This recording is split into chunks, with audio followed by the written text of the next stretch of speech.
اللہ صبر کرنے والوں کے ساتھ ہے، اللہ صابروں کے ساتھ ہے.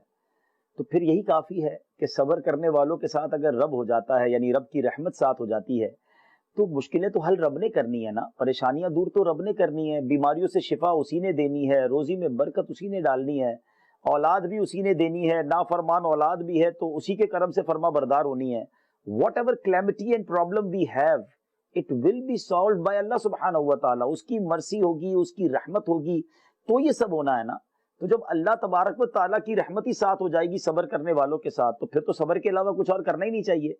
اب ہوتا یہ کہ شکوے، کمپلین، شکایات کر کے ہم اس پرابلم کو دور نہیں کر پاتے. ایسا نہیں ہوتا کہ کوئی بیمار ہے تو وہ شکوہ کرے کہ یا اللہ مجھے بیمار کیوں کر دیا، یہ سارے جہان کو بتاتا رہے کہ مجھے بیمار کر دیا اللہ نے، مگر اینڈ آف دا ڈے وہ یہ کہنے سے ٹھیک نہیں ہوگا. اللہ نے ٹھیک کرنا ہے تو ہی ٹھیک ہوگا. تو جو صبر کرنے کا ثواب تھا وہ بھی مس کر دیا، وہ بھی ضائع کر دیا، اور پرابلم بھی دور نہ ہوئی.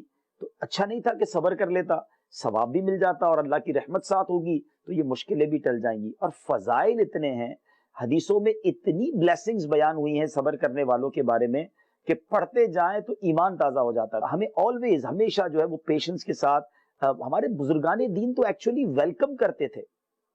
کوئی کلیمٹی یا کوئی پرابلم آتی تھی نا تو اس کو ویلکم کرتے تھے کہ چلے اللہ کی طرف سے رحمت آئی ہے. ایک بزرگ کے بارے میں آتا ہے، ان کی زوجہ نے ان کو کہا کہ مجھے آپ سے طلاق لینی ہے، I want divorce from you. تو انہوں نے کہا کہ خیریت تو ہے، everything is okay, why you asking divorce from me? If I made anything wrong with you, میں نے کچھ غلط کیا تمہارے ساتھ؟ تو کہتے نہیں غلط نہیں کیا، بس مجھے آپ سے طلاق لینی ہے. کہا ٹھیک ہے چلو پھر قاضی کے پاس چلتے ہیں، کوئی طلاق کا فیصلہ کرتے ہیں. جب وہ گھر سے نکلے تھوڑا آگے گئے تو ان بزرگ کے پیر پہ ٹھوکر لگی.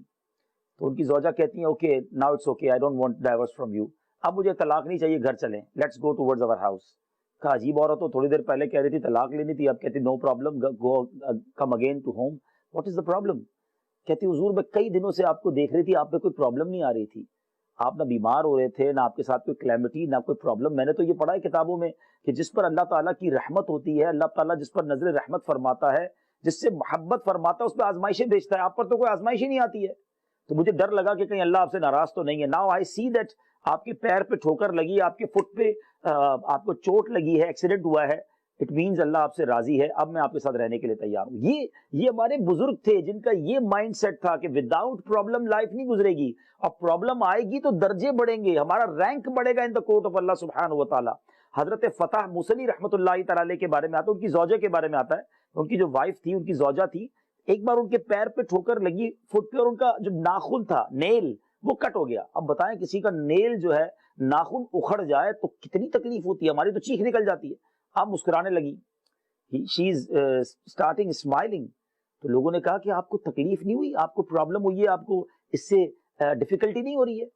تو کیا شاندار آنسر دیا. وہ کہتی ہے تکلیف تو ہے، ڈیفیکلٹی تو ہے، پین بھی ہو رہا ہے، مگر مجھے پتا ہے کہ میں اس پین پر، اس ڈیفیکلٹی پر صبر کروں گی، پیشنس کے ساتھ اس کو برداشت کروں گی، تو اس کے بعد ریوارڈ بہت بڑا ملے گا، ثواب بہت بڑا ملے گا. میں اس ثواب کو سوچ کر خوش ہو رہی ہوں. کیا لوگ تھے وہ لوگ، پریشانی کو ویلکم کرتے تھے. اور ہمیں چھوٹی سی پریشانی آ جائے، چھوٹی سی ڈیفیکلٹی آ جائے تو شکوہ ہے، شکایت ہے. یاد رہے مدری چینل کے ناظرین، زباں پر شکوے رنجو علم لایا نہیں کرتے، نبی کے نام لیوا غم سے گھبرایا نہیں کرتے. صلی اللہ تعالی علی محمد. مجھے اپنی اور ساری دنیا کے لوگوں کی اصلاح کی کوشش کرنی ہے.